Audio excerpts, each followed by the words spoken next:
وصفتنا النهاردة سهلة وبسيطة ومناسبة ليكي لو مستعجلة وعايزة تعملي أكلة الكل يحبها، ده غير إن مكوناتها مغذية جدا. تعالوا نشوف طريقة كفتة الفراخ في الفرن وإزاي بطلعها جوسي وطرية كده من غير نقطة زيت واحدة.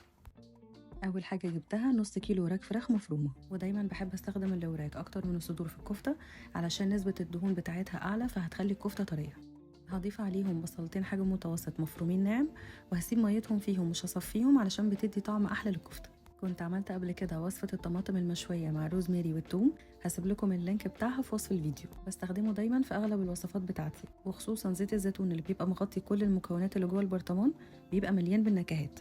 هستخدم فصين ثوم، وطبعا طعمه بيبقى مختلف علشان بيبقى واخد من كل النكهات اللي موجودة جوه البرطمان. وهنضيف عليهم معلقتين كبار من البقسماط المطحون، وبيضة كبيرة في درجة حرارة الغرفة.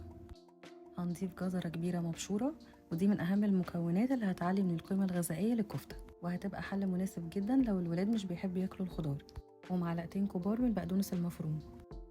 ونيجي بقى للتوابل، نص معلقة صغيرة ملح، ومعلقة صغيرة من الفلفل الأسود، بابريكا مدخنة، كاري مدخن، أوريجانو مجفف، و7 بهارات. هقلبهم الأول شوية بالمعلقة، وبعدين هقلبهم بإيدي علشان أتأكد إن المكونات كلها اختلطت ببعض، بس لازم طبعا نبقى لابسين جوانتي. بعد كده هجيب صينية واتأكد انها ما بتلزقش، وممكن احتياطي احط تحتها ورق زبدة. دايما بحب استخدم معلقة الايس كريم عشان اتأكد ان كل كرات الكفتة تبقى قد بعض، وده هيخليهم كلهم نفس السوا.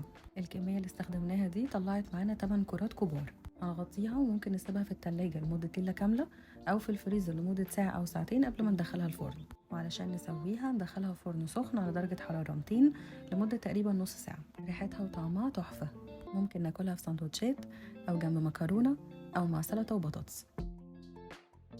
هستناكم تجربوها وتكتبولي رأيكم في التعليقات، وما تنسوش تعملولي لايك وفولو على فيسبوك وإنستجرام، واشتراك في القناة على اليوتيوب.